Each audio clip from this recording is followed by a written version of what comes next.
Model 3 is Tesla's most significant car to date, mainly because it's the company's most affordable product. It's all electric, of course, with the potential for industry-leading EV driving range, and it's the company's first four-door design. Your next executive saloon?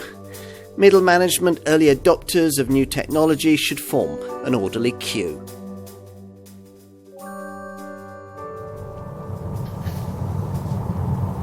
Previously, we've reviewed Tesla products as EVs. It's a measure of the importance of this one that we have to judge it by more conventional standards, as you would if you were considering it as an alternative to the BMW 3 Series, the Mercedes C-Class, or the Audi A4 mid-sized executive saloons that it wants to target. So, what will you feel here? Well, superbly accurate steering. It lacks only the final really feelsome element that's integral to a good European rack. A very well modulated set of brakes, quite a lot of tyre and wind roar, and firmish damping, which contributes to excellent body control through the turns, but doesn't crash too much through potholes or over speed humps. You could actually enjoy yourself driving this car, and that's a new experience for us in an EV and for anyone else familiar with this evolving market.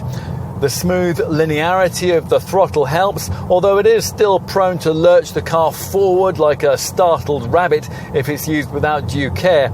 If you were to mash it into the bulkhead of this top performance spec variant, you'd reach 60 miles an hour in just 3.2 seconds. Forget M3s and C63s, that is Ferrari fast. This performance derivative is one of the two top dual-motor all-wheel drive Model 3 variants, the other being the long-range version. That name designates that car's industry-leading WLTP-rated 348-mile driving range. For the performance model, the figure is 329 miles. You'll manage a little less than that, though, if you opt for the much more affordable Standard Range Plus Model 3 that the majority of customers are expected to choose. Here, a single-motor rear-driven setup gives you a 254-mile WLTP-rated driving capability between charges. If that mileage needs to be covered over long highway distances, you'll appreciate the extent of this car's autonomous driving capability, and that is courtesy of its integrated autopilot system, which uses 8 cameras, 12 ultrasonic sensors, and the forward-facing radar.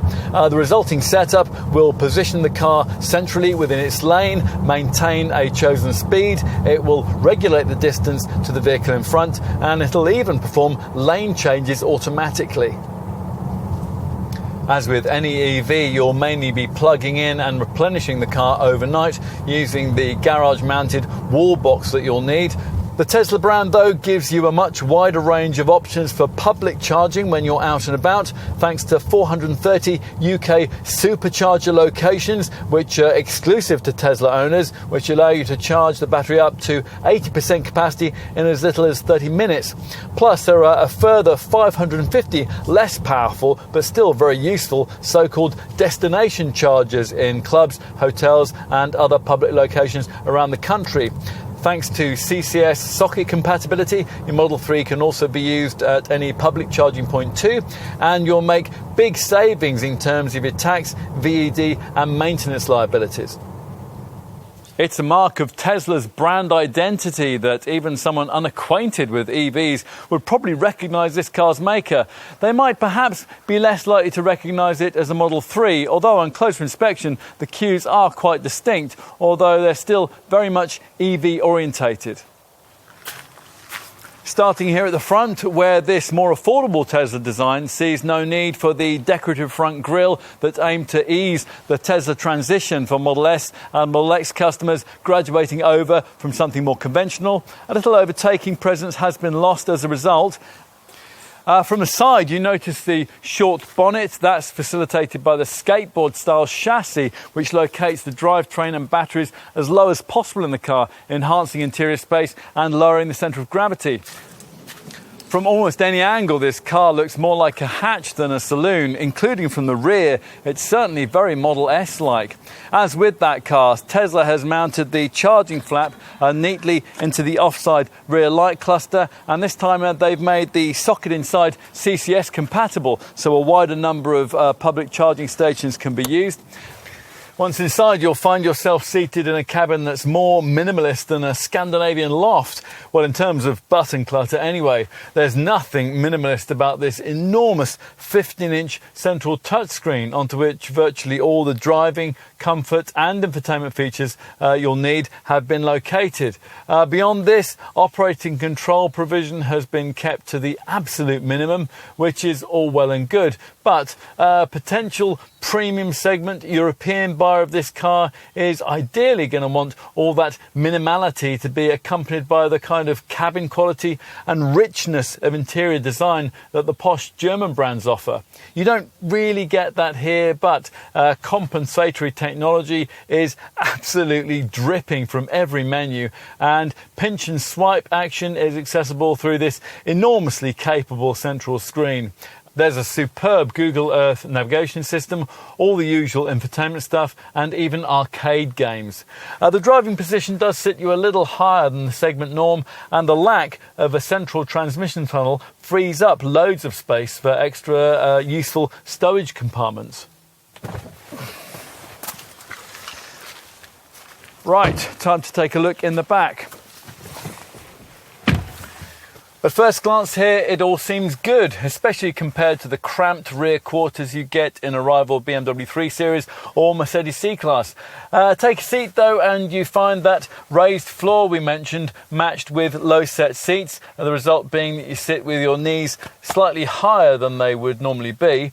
Once you adjust to that though, you'll find that legroom isn't bad. One 6-footer can just about sit behind another, thanks in part to these scalloped seat backs here, although the fact that you can't slide your feet under the seat in front is something of a limiting factor.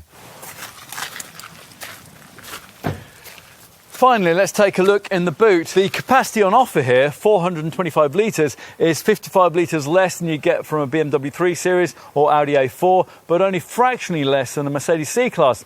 Anyway, it's a good, square, usable space with a recessed area on the left and a deep well under the cargo base for the charging leads that could also take other small items that you might not want sliding around on the boot floor.